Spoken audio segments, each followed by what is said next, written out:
Hello friend, कैसे हैं आप। उम्मीद करता हूं कि आप सब अच्छी होंगे। तो आज हम इस वीडियो में बात करेंगे क्लास 10th के फिजिक्स के कुछ बोर्ड मॉडल प्रश्न के बारे में। यदि इससे पहले आप हमारे यूट्यूब चैनल पर नए हैं तो हमारे YouTube channel star motivation 2.0 and study star को सब्सक्राइब कर लें, ताकि जब भी मैं इस तरह के मज़ेदार वीडियो डालूं तो आपके तक नोटिफिकेशन पहुंच जाए और आप हमारे वीडियो को देख सकें। तो चलिए इसको शुरू करते हैं। तो देखिए, यहाँ पर पहला प्रश्न दिया गया है कि प्रतिबिंब का आकार वस्तु के आकार से छोटा होता है। प्रतिबिंब का आकार वस्तु के आकार से छोटा होता है, मतलब किस दर्पण में प्रतिबिंब का आकार वस्तु के आकार से छोटा होता है।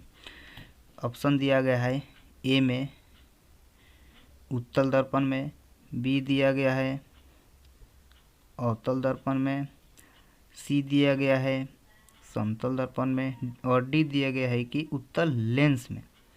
तो इसका सही जवाब होगा ऑप्शन ए, यानी कि उत्तल दर्पण में। तो चलिए इसका आंसर ऑप्शन ए है। अगले प्रश्न की तरफ बढ़ते हैं।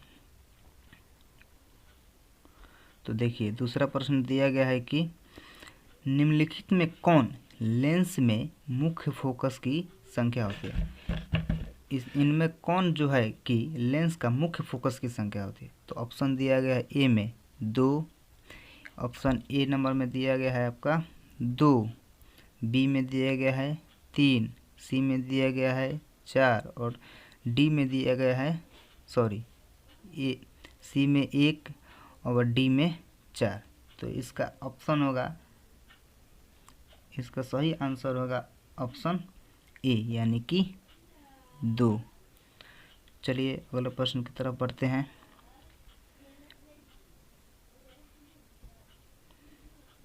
देखिए, यहाँ पर वर्ड मिस्टेक हो गया है। यहाँ पर होगा आपके, यहाँ पर होगा जिसमें, यहाँ पर होगा जिसमें विद्युत धारा प्रवाहित नहीं होती है वह पदार्थ है। क्या मतलब वह पदार्थ क्या कहलाता है। ऑप्शन ए दिया गया है सुचालक, ऑप्शन बी दिया गया है कुचालक, ऑप्शन सी दिया गया है अर्धचालक और ऑप्शन डी गया है अतिचालक। तो चलिए इसका आंसर बताते हैं। इसका आंसर होगा आपका आंसर ऑप्शन बी, यानी कि कुचालक। कुचालक में विद्युत धारा का प्रवाह नहीं होता है। ओके, चलिए अगले प्रश्न की तरफ बढ़ते हैं। देखिए, यहाँ पर भी वर्ड मिस्टेक हुआ है। यहाँ पर होगा आपका श्वेत, यहाँ पर आप होगा श्वेत। श्वेत प्रकाश में कितने रंग होते हैं। तो आपका ऑप्शन दिया गया है ए में 5, बी में 6, ऑप्शन सी है 7 तथा ऑप्शन डी है 8। तो इसका आंसर तो सब कोई जानते हैं कि श्वेत प्रकाश में 7 रंग होते हैं। तो इसका आंसर हो जाएगा ऑप्शन सी, सही हो जाएगा। चलिए अगले प्रश्न की तरफ बढ़ते हैं।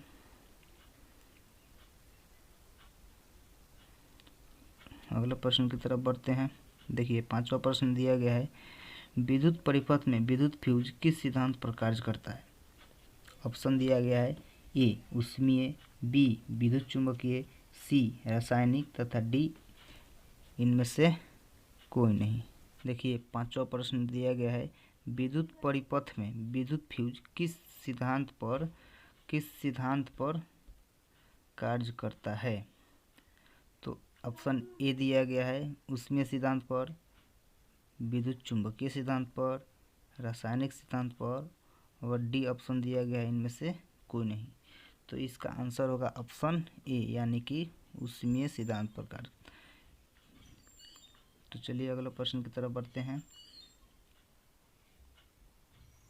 देखिए, यहाँ पर छठा प्रश्न दिया गया है चुंबकीय क्षेत्र का एसआई मात्रक क्या है। तो चलिए, ये 10th लेवल का प्रश्न नहीं है, फिर भी इसे हम लोग जान लेते हैं कि चुंबकीय क्षेत्र का एसआई मात्रक क्या होता है। चुंबकीय क्षेत्र का एसआई मात्रक होता क्या है। तो इसका ऑप्शन ए दिया गया है टेस्ला, बी दिया गया है वेबर तथा सी दिया गया है एम्पियर और डी दिया गया है फैराडे। तो इसका ऑप्शन ए सही होगा, यानी कि चुंबकीय क्षेत्र का SI मात्रक आपका टेस्ला होता है। ठीक है, चलिए अगले प्रश्न की तरफ बढ़ते हैं। तो देखिए यहाँ पर 7वां प्रश्न दिया गया है, ईंधन का उदाहरण है। तो आपको बताया जा रहा है कि ईंधन का इनमें से कौन सा उदाहरण है। तो ईंधन का उदाहरण तो ऑप्शन ए दिया गया है लकड़ी, बी दिया गया है CNG और सी दिया गया है LPG और ऑप्शन डी इनमें से सभी। देखिए 7वां प्रश्न दिया गया है कि ईंधन का उदाहरण है। ऑप्शन ए में दिया गया है लकड़ी, बी में दिया गया है CNG और सी में दिया गया है LPG और डी में दिया गया है इनमें से सभी। तो इसका आंसर होगा ऑप्शन डी, यानी कि इनमें से सभी। ये सभी जो हैं कि ईंधन के उदाहरण हैं, ये सभी ईंधन का कार्य करते हैं। चलिए अगले प्रश्न की तरफ बढ़ते हैं। देखिए 8वां प्रश्न दिया गया है, प्रतिबिंब की प्रकृति होती है, मतलब प्रतिबिंब जो है उसकी प्रकृति क्या होती है। तो ऑप्शन ए दिया गया है वास्तविक, ऑप्शन ए में दिया गया है वास्तविक, बी में दिया गया है काल्पनिक, सी में दिया गया है वास्तविक और काल्पनिक दोनों और डी में दिया गया इनमें से कोई नहीं। तो इसका सही आंसर होगा ऑप्शन सी, यानी कि वास्तविक और काल्पनिक दोनों होते हैं प्रतिबिंब। चलिए अगले प्रश्न की तरफ बढ़ते हैं। देखिए यहाँ पर 9वां प्रश्न दिया गया है कि घरेलू विद्युत परिपथ में विद्युत धारा की आवृत्ति का मान होता है, मतलब कितना होता है जो घरों में प्रवाहित होती है विद्युत धारा। तो ऑप्शन ए में दिया गया है 80 हर्ज, बी में दिया गया है 70 हर्ज, सी में दिया गया है 60 हर्ज और डी में दिया गया है कि इनमें से कोई नहीं। तो इसका आंसर होगा ऑप्शन डी, इनमें से कोई नहीं। इनमें से कोई नहीं। घरों में जो विद्युत धारा प्रवाहित होता है उसका आवृत्ति 50 हर्ज होता है, 50 हर्ज, याद रखिएगा। ओके, चलिए अगले प्रश्न की तरफ बढ़ते हैं। देखिए अगला प्रश्न दिया गया है कि सोलर सेल में कौन सी विद्युत धारा प्रवाहित होती है, मतलब कि प्राप्त होती है। सोलर सेल से कौन सी विद्युत धारा प्राप्त होती है। ऑप्शन दिया गया है ए में प्रत्यावर्ती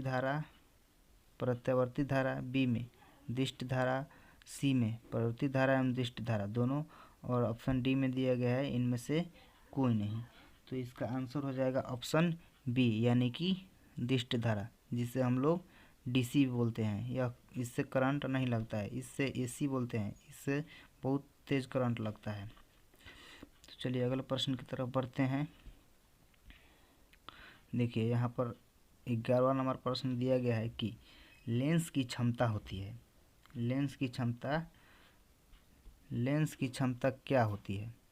तो इसका ऑप्शन ए दिया गया है P बराबर 1/u।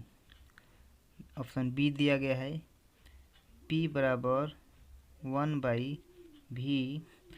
ऑप्शन सी दिया गया है कि P बराबर 1/f और ऑप्शन डी दिया गया है कि P बराबर u/v। तो इसका ऑप्शन हो जाएगा ऑप्शन सी। इसका सही आंसर हो जाएगा ऑप्शन सी, यानी कि P बराबर 1/f। चलिए अगले प्रश्न की तरफ बढ़ते हैं। देखिए अगला प्रश्न दिया गया है कि नेत्र में किसी वस्तु का कैसा प्रतिबिंब बनता है। हमारे आँखों में किसी वस्तु को देखते हैं तो आँख में हमारी कैसा प्रतिबिंब बनता है। तो देखिए यहाँ पर ऑप्शन दिया गया है ए में काल्पनिक तथा सीधा और छोटा, काल्पनिक सीधा तथा बड़ा, वास्तविक उल्टा तथा छोटा, वास्तविक उल्टा तथा बड़ा।